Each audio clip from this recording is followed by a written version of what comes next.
Welcome to Conversations with T. My name is Tiana, also known as T. I took a long break from podcasting because I'm pursuing my doctoral degree. So I know this has been a long time coming. However, I was blessed with the opportunity to talk with Ciruolo, who is an author, a mother, a DEI educator, a social justice advocate, and just amazing person overall. So this interview came from Di releasing a new book called Indomitable, a foster care story, which chronicles her experience in the foster care system and the recovery through that experience. This interview did not have any edits. Therefore, you get the full experience of the conversation, which was very motivational, especially to me as a former foster child. So the foster care experience is not by any means easy, but at the end, you're able to master your own story, and Di is definitely a product of that. All right, so Di, if you want to introduce yourself. Yeah, absolutely. Thanks so much for having me. So I'm Di Ciruolo. I am a writer, justice advocate. I am a social justice educator. Um, I just released my second book, Indomitable. It is coming out on September the 5th. And it is mostly about my experience in the Massachusetts foster care system. So that is and also I am very ADHD, which you will be able to tell from this conversation. I have two neurospicy children who are also ADHD, so that's a lot of chaos in my life. But yeah, that's the rundown. That's me. I'm so excited that you're here because it's not so often that people survive the foster care system and actually go back and try to work towards fixing it Yeah, in your way, like right, focusing on right. DEI and like changing Yeah, the systems and stuff like that. yeah, yeah. So when I read the title and the background on the book, I was like, oh my gosh, I need to Yeah. be her. Yeah. Yeah. I actually did a stint in Atlanta, and I talk about it in the book. I did a stint in Atlanta as a child advocate. And having lived in the Massachusetts foster care system, I was like, oh, I've got this. Like, what could possibly go wrong? And then I was in Atlanta doing it for like 3 months, and I gained 10 pounds just eating cheese, just eating my feelings. So like I Hmm. realized by the end of the summer, I was like, okay, this is not going to be how I give back, because this is not going to be something that I can externalize in a way that maybe people who didn't live that experience can externalize it. So, I always knew I would have to account for this story in some way. And so I ultimately wrote the book after I met my children, honestly. Mm. I know that sounds weird to hear, but like once I met my children, suddenly the things that people were telling me about how the story was my fault, or at least how abusers had basically framed the tale, if you will. I started recognizing what they'd be capable of, my kids, right? Like what at their ages. And I realized that I didn't have all the agency I thought I had, and that I couldn't have been as responsible as they wanted to make me. And that was kind of a, lay on the ground for a couple of days thing. It's like, oh my God. Yeah, for Oh, it's sure. so ultimately that led to just righteous indignation followed by crazy rage, which basically propelled me to do this. So, this crazy thing that I did. So, That's awesome. So how old were you when you went into the foster care system? I went into the foster care system when I was around 3, non permanently. So, Okay. myself and my younger brother at that time went in for neglect. By the time I was about 4 or 5, I went in permanently for sexual abuse. So my mother's boyfriend had been abusing me, and I told somebody just sort of casually. Um, and I did try to hide it for a while, and I tried to hide after we had been taken away for sort of malnutrition when I was younger. I didn't want to lose my family again, because that's always the weird thing with foster Hmm. kids, right? Like we will fight so hard to stay with even with abusers, just to stay with our siblings, right? Just to stay with the people we know. For So sure. I went into foster care more permanently around the age of 5. So And did your brother go into permanent foster care as well, Yes. or So, my middle brother, and I have two younger half brothers. My middle brother, actually was nonverbal because he had drug and fetal alcohol syndrome, and so they felt like he couldn't be separated from me because I was doing all of his communicating for him. And then my youngest brother, he went to a different home because he was still an infant Mm. and he was easier to place, apparently. So we went to, as is much the case with everyone, everybody wants a baby. Mhm. So we went to sort of different foster homes that would be willing to take two of us. And he went to a different place. So, That makes sense. yeah. And then did you age out of the system or did you Yes, get adopted? that's exactly right. See, love talking to you because you already have all the language. I don't have to explain anything. Yes, I aged out of the foster care system. In Massachusetts, you age out when you're 21. At least it's not Oh, 18. wow. But yeah, right, right. But it's still Massachusetts, so it's not like you're going to be able Mhm. to, live on your own by any means. But yes, I aged out of the foster care system when I was 21. Yep. Yeah. So, a little history about me. I was actually also a foster child survivor. But I was readopted by my mom at the age of 12. And so I spent 7 years in the system in Kansas. Wow. And so, yeah. And people are like, well, you still went home. But I'm like, 7 years was very 7 years. formative years of Yes. my life. Yes. And so a lot I of, think people say a lot of things really casually on other people's behalf sometimes because people will yeah. be like, "Oh, so great that you were in a good foster home." And I'm like, "What makes you think that? Like, is it just that I'm Mm, here to talk to you about it that makes you think that? Because that's saying a lot of things with saying quite a few words, Like, I don't think you know what yeah, yeah, no, I've had that experience over and over again. Anytime you reveal yourself to be, having experienced foster care, people have any number of platitudes to sort of spit back at you that you sort of have to deal with and close the gap on, right? for sure. Like, I feel like a lot of people have this fairy tale vision of what foster care is. Yeah, right. They It's just must. recently where they're like, okay, well, maybe it's not that good because, I think it's stunningly, I think it's an interesting juxtaposition because on the one hand, we have, TV shows that will say things like, oh, you know, on Criminal Minds, for example, they'll be like, oh, well, they bounced around in foster care and on the as if that is a well-known stop on the serial killer path. But then at the mhm, very same time, people will assume that foster care is just such a great place for you to end up and it's better than an orphanage and yada yada yada, right? yeah, It's a very I don't know. I've always been kind of stunned by what people kind of convince themselves of, when it comes to foster care. So, for sure. Speaking of like homes and stuff like that, how many places did you end up living in?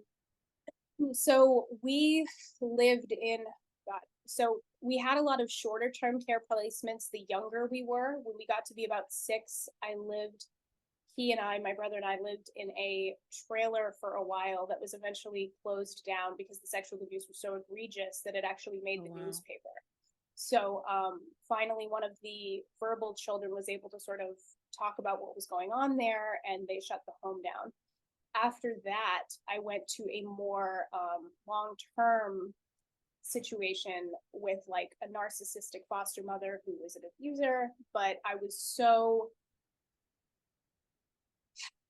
scared of what was out there that Mhm. as long as they weren't sexually abusing me, literally, this was the deal I made with myself. As long as that wasn't what was happening, I could survive anything else. Right. So that's ultimately where I stayed from the time I was 7 or 8 until I aged out. So that sort of turns the story in a very interesting way, as you would For imagine. sure. For sure. And thank you for sharing that because I Of don't course. think that's really a conversation that happens either is how many girls and boys, but girls are subjected to sexual assault Of in the course. foster care system. Um, boys Yeah. too, and I say that Boys because too. my last series guest was experiencing assault too. So Yeah. It's that's rampant, it's very common, and it's again stunning to me how people must just put it out of their minds at night.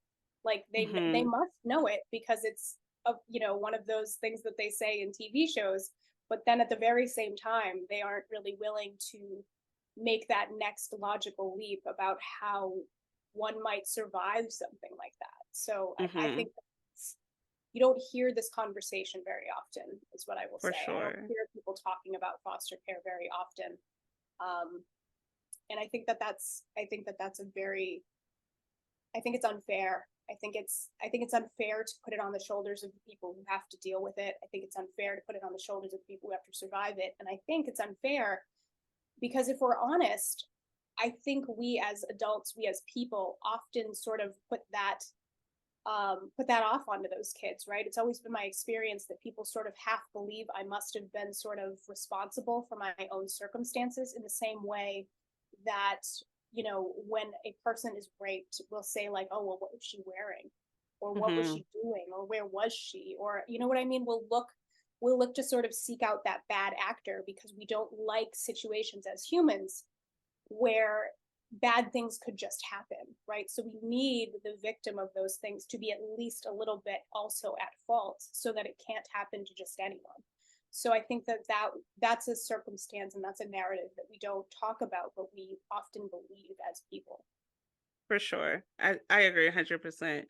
So one of the statistics that I was going to share with the group is that up to 80% of children in the foster care system have significant mental health issues Of compared course. to approximately 18 to 22% of the general population.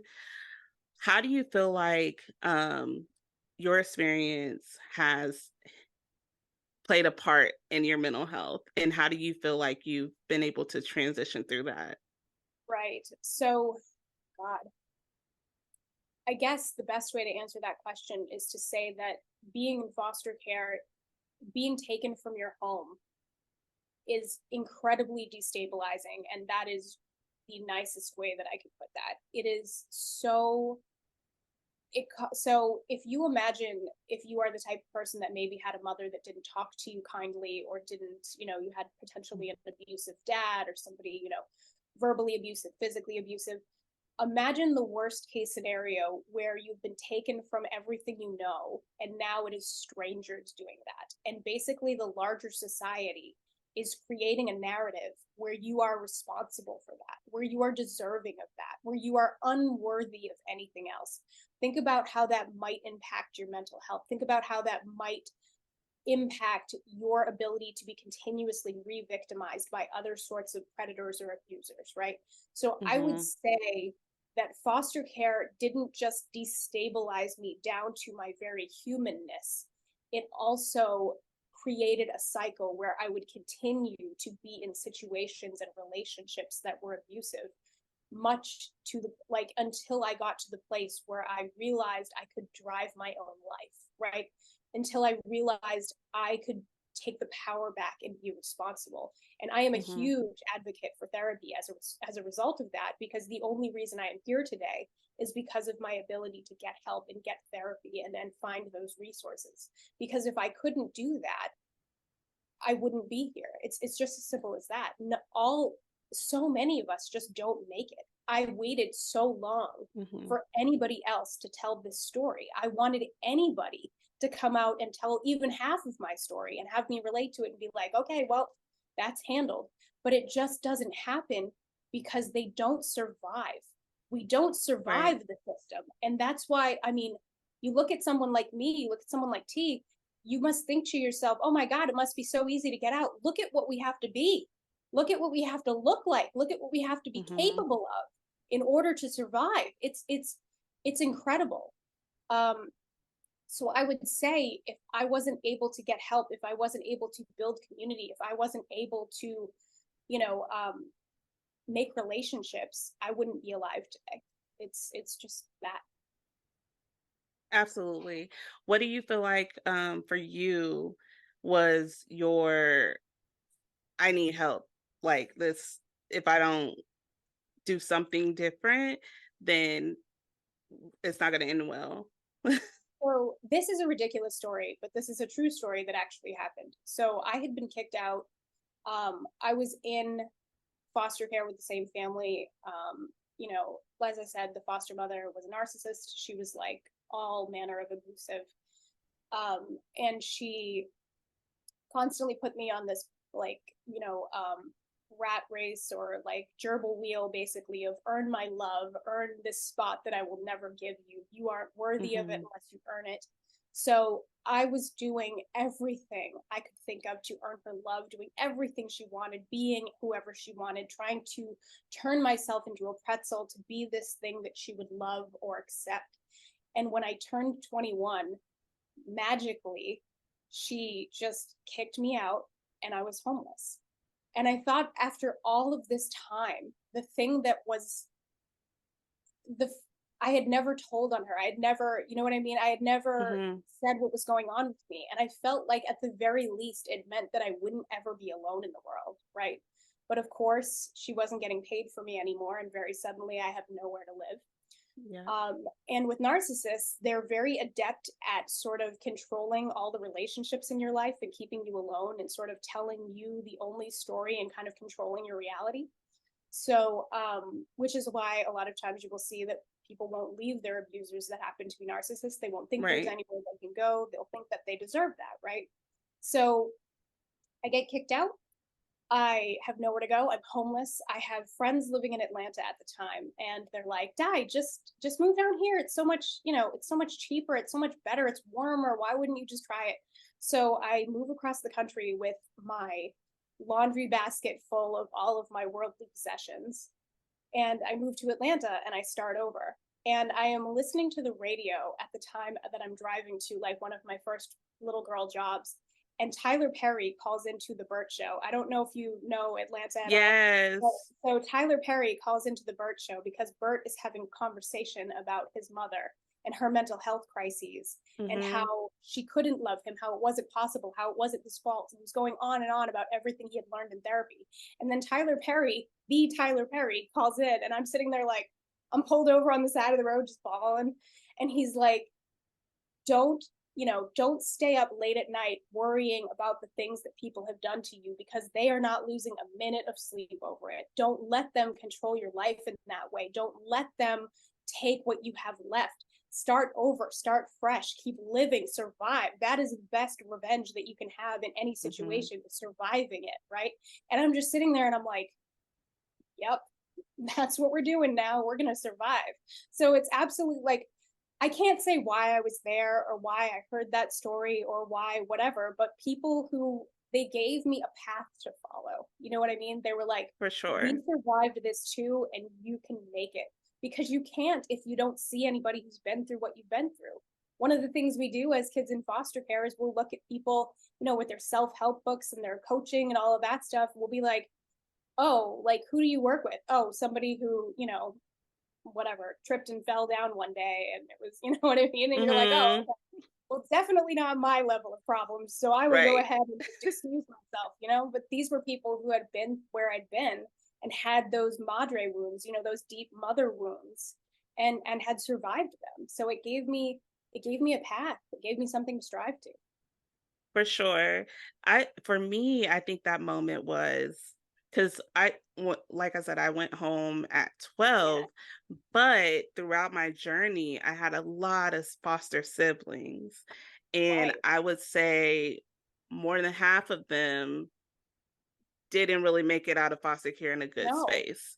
Yeah. And so for me, I was like, first of all, Yeah. there will never be a time where I will be homeless on purpose. Right. Right. That was my mindset. Like, whatever I need to do to make sure that I can control this narrative. And that was from a really young age. But it affected me in a way where I became a workaholic, like Or yeah. from 15 until Yeah. now, which I'm That's a working third on of it. us. Yeah, one third of us are overachievers that are like, now I'm never going to be hungry again. Never. Like Not never again. Yeah, Not if I have control over it. And nope, I'm I like, know. but that's an issue in itself because we have to Yes, learn how to balance that. of course. Um, Yep. so what are some qualities that you feel like that are good that came from this experience in your healing?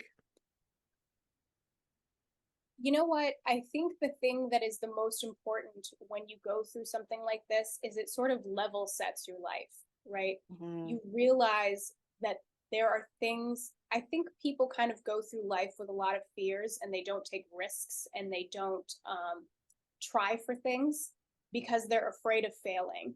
So I think that when you've sort of been through something like this, it level sets you in a way where you will know that you can take care of yourself and you can take care of your business and you can survive and you can go anywhere and keep surviving. And I think that that is something that leads itself to, or at least lends itself to all manner of, I try for things. I know what I'm capable of in a very real way.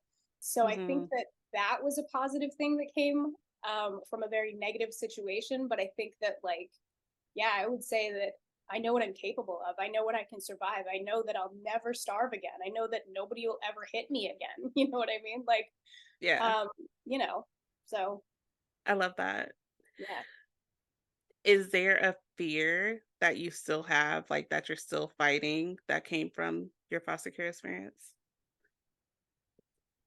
There's still fears. I would say that there were fears much past foster care, right? That followed me into adulthood. I would say lately, I'm 40 now. I would say that lately, a lot less so because I think at first you survive it, and then it's the Mhm. fear of falling back into it in one way or another, right? It's the fear of being hurt by the people you got away from. It's the fear of them coming to find you. It's the fear of, you know what I mean? It's sort of like Mhm. the fear of failing in that way again, or like losing a job. You know what I mean? It's so I think that, like, yes, there are definitely still things that I was afraid of. I've still got ticks, like I've still got food insecurity ticks where like I have to have like certain types of food in my house or I can't sleep at night. I have to like go check Mhm. my doors all the time. And I live in a safe place. But like I don't know who I think is coming, but like since I know what the world is capable of, that has definitely led me to have some fears, but like real fears, right? Like not just like, oh, universe ending fears. No, like Right. people fears, right? Right. Um, so yeah, I would say definitely fears have followed me into my life, but I think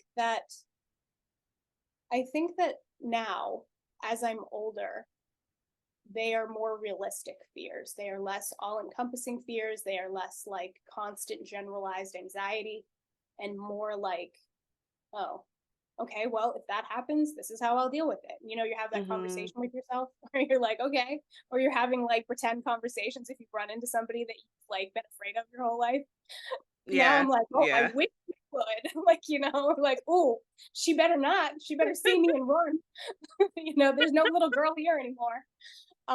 So Have yeah. you ran into any of them since you've been an adult? Like So no, I ran into my birth mother who was really quite terrible. And she was sort of at least an abuse enabler um, Mhm. to her to her terrible and sexually abusive boyfriend.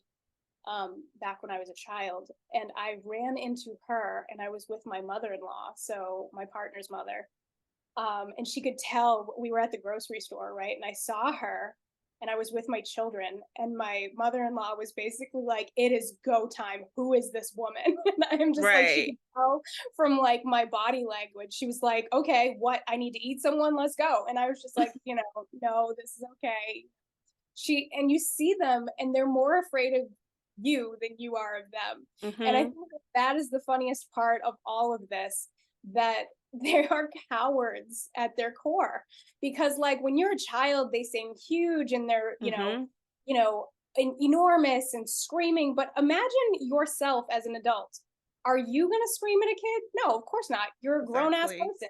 If you're an actual grown ass person, you don't treat other people like that. If you're a healthy person, you don't treat other people like that. So when you run into one of those people and you're imagining in your mind that they're still going to hurt you and they're still going to get you, they are scared shitless when they see you. And that was Mhm. my experience. So sometimes I'm kind of like, ooh, whatever. And that's like my inner child person, like kind of, a little freaked out. But then, big girl Di puts on her pants and she's like, nah, we're not going to worry about that. So Right. yes, but not everybody, you know? Yeah. Um, that actually answered one of my questions that I was curious about. Yeah. Because I was curious about like, or did you ever mend any of these relationships on your journey to 40? Um, Yeah, that's a don't good question. sound like it. Yeah. Okay. So again, that's kind of so my birth mother, we still don't have a relationship. I mean, I talk about it in the book. Basically, we reconnected via Facebook because Facebook gives us these gifts, obviously, or whatever. Mhm. And Mhm. I was trying to sort of, I thought I needed closure. And Mm. what I ultimately got from her was a Facebook message that said, "Well, sorry for ruining your life, I guess." So I was so stunned by what I ultimately got as an apology after all of this, after everything that had Right. happened, that I realized I was holding out for something she wasn't capable of. Right? So people will often ask me, well, is there anything that your mother could say that would make you forgive her? People are really big on forgiveness in that way. And I think that that has Right. more to do with their own situations than me. But I always tell them no. And that's not to say that there isn't like something I would need to hear from a mother figure, things that would be very validating and very healing for me. I'm simply saying that this woman is not capable of any of those things. She's not Right. capable of that conversation, not capable of making those choices. So, what I have found in my life is that while I always wanted to sort of get to a place where they would say, "I'm sorry, I was wrong about you," they aren't capable of that. Like, Yeah. what are you going to do? Are you going to hold on to it forever and not live your life and not heal and not grow because you want this so badly?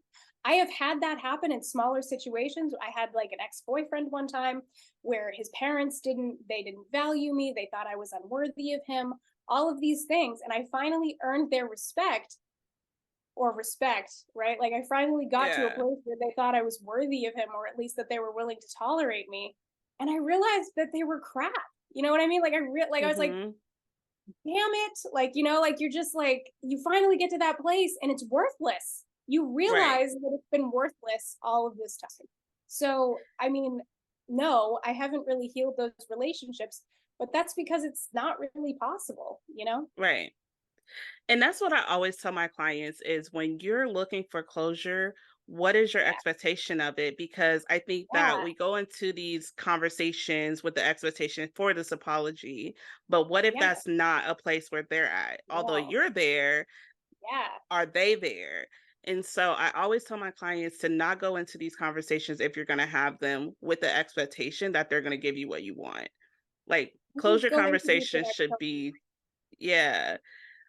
Mhm. we view it from a child's vantage point where what we want is to be validated finally. We want to be loved in the ways that we have always given them that unconditional love, but they can't do that. So it's not possible. And therefore, it doesn't mean that we're unworthy of that love. It Right. means that we need to seek that validation within ourselves. It means that we need to love ourselves. We need to validate ourselves. It can't come from anywhere else. Isn't that the wildest thing? All your life, you're socialized to believe it comes from Mhm. other people. You get to be 40 and you realize it's always been you. And Yep. that's the most, I mean, I'll tell you, it's the most frustrating GD thing that I've ever gone through. But honestly, I'm telling you, whether you're waiting for someone or you are, striving for that, you have to let it go. It can only come from you. It For won't even sure. matter. By the time you get it, it will taste like ash in your mouth, if you even get it. So yeah, unfortunately, those situations are what they are, but it doesn't mean you can't make your own family and make better relationships. Go out and Absolutely. find your maid family. Those are the people that are going to love you no matter what. So Absolutely. yeah, yeah. So how is your brother? Like, how has he been since? So yeah, we unfortunately don't talk anymore because when I was kicked out, he hadn't aged out of foster care yet. So my foster mother basically threw me out and locked the doors. I came. It was a situation where she was abusing her youngest daughter, and I told her basically because I wasn't scared of her anymore because I was 21.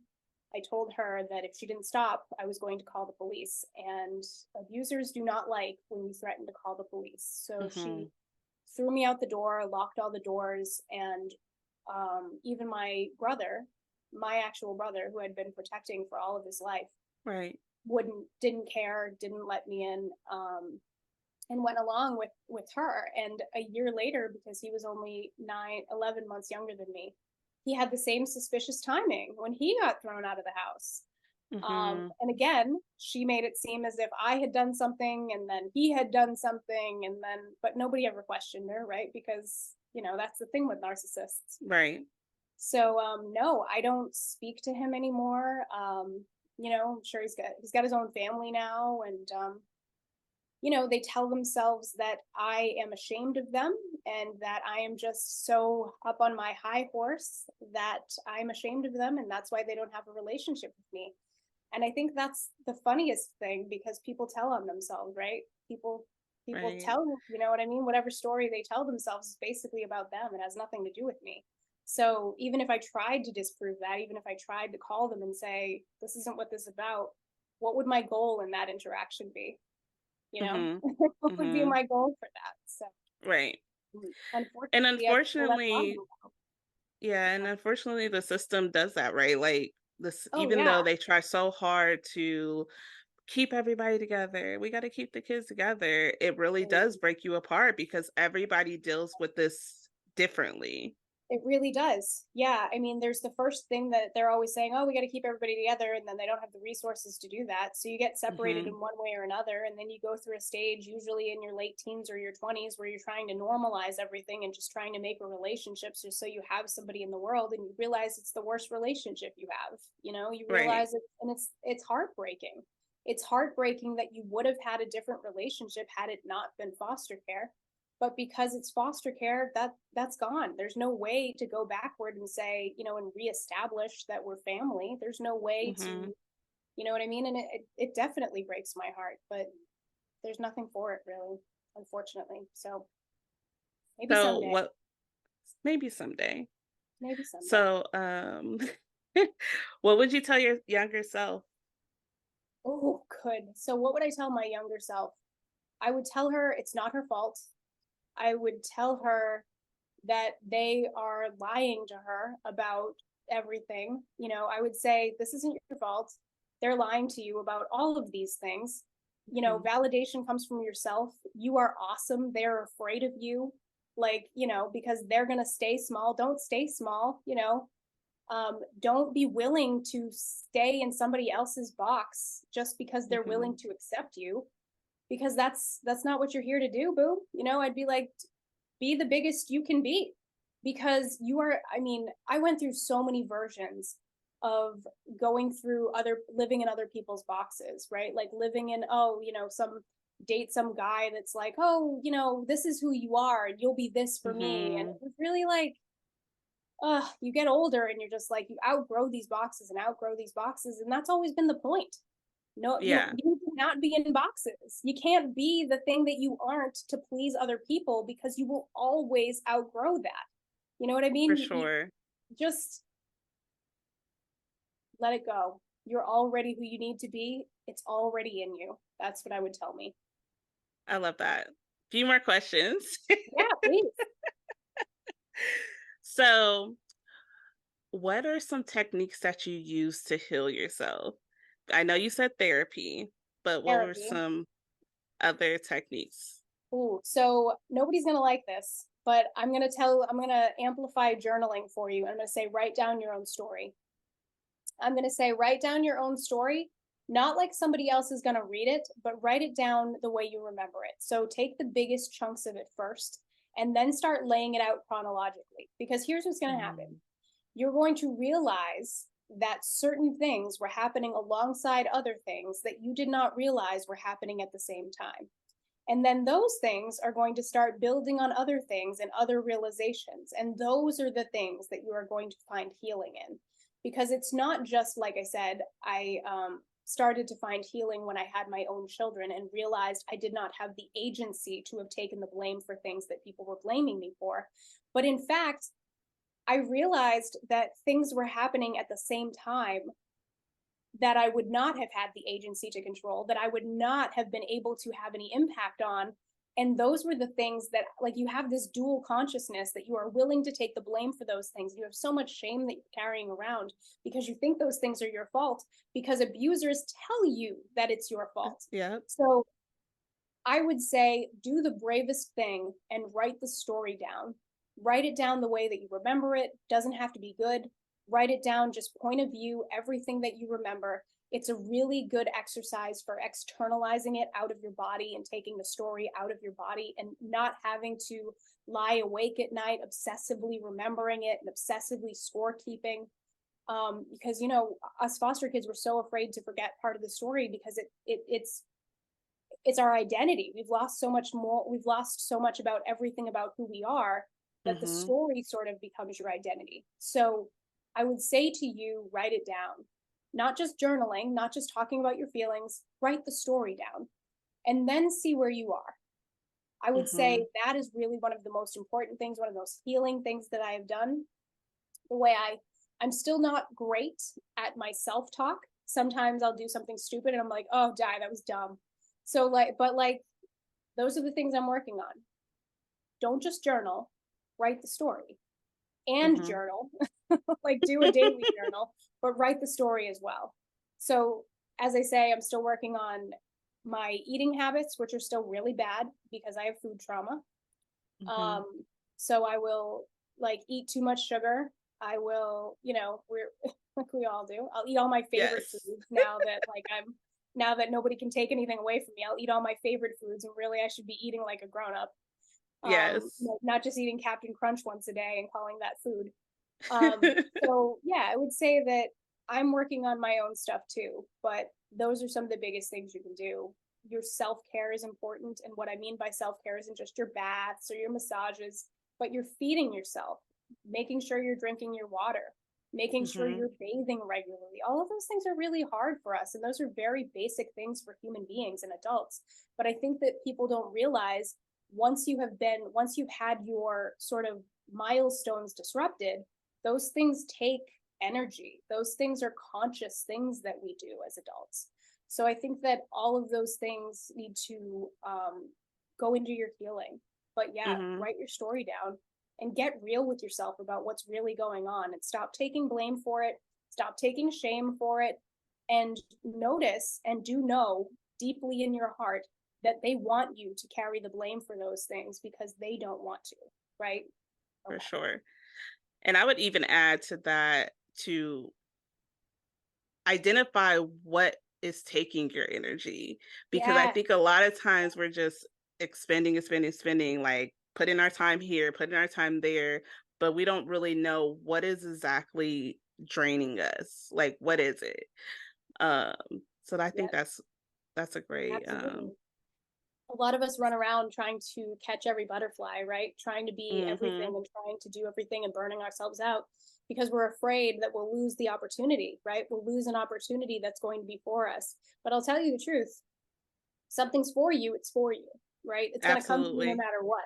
So take that break, take that bath, take that nap, drink your water, say no to things, take care of yourself. Take care of yourself like you are a child of yourself. Like you wouldn't treat other people like that. You wouldn't let other people treat themselves like that. Don't treat yourself like that. So, yeah. Absolutely. Absolutely. So what is some changes, or what is a change, however you want to answer that, to the foster care system that you would make? Just one. um, I would fund it. I mean, let's be honest. I would fund the crap out of it. Like I would get real about what's happening and what kinds of folks that's attracting as a result of the way the system's laid out. I would fund Mm, it so that we have enough social workers for cases. I would be honest about what's going on in the United States or the greater world. I would be honest what's going on with us socially so that we're not looking at an opioid epidemic, for example, and saying, well, that's just drug users and not looking at the greater system involved, right? right. We are very quick to find, as I say, the bad actor, right? We want to blame people for the situations and the systems that they find themselves in. So I think what we would, what I, and I mean, foster care, they call it the system. They know what it is. Mhm. They're not, Mhm. that works the way it's supposed to. That's churning out kids from the foster care system. Almost most of them go directly into the prison system. Let's Yep. be real. We're not surprised by any of this. We know these facts. If we wanted to change these things, we need to be real about what we're looking at. So either we don't want to change them or we're willing to ignore what's happening so that we can go to sleep at night, right? So I would fund it. I would make sure that we were real about what's going on in the world so we can be prepared for how many kids are going to hit the system. You cannot take away things like food programs and social programs Mhm. and imagine that that's not going to harm anybody. You cannot do these things and say that you care about kids because that's not real. I'm very tired of all of these conversations where we're pretending that we're all great people, but nobody wants to actually talk about what makes sure that children aren't going to bed hungry at night. That's ridiculous to me. It's ridiculous to me that we can live in what we call the greatest country in the world and we have all of these children that are going to bed hungry, that don't have education, that don't have families, that don't have somebody to love them, that aren't learning how to read. Give me a break. If we really cared about Absolutely. this stuff, we would be funding it. That's how we take care of it. I mean, the things that we care about, we fund the crap out of, do we not? We do. Absolutely. So we should be funding those things. We should be doing better by these children because they are everybody's responsibility when we are adults, right? These are our, I mean, it can either be our responsibility, our joint responsibility now as adults, or it can be everybody's future later. It's up to them, you Mhm. know?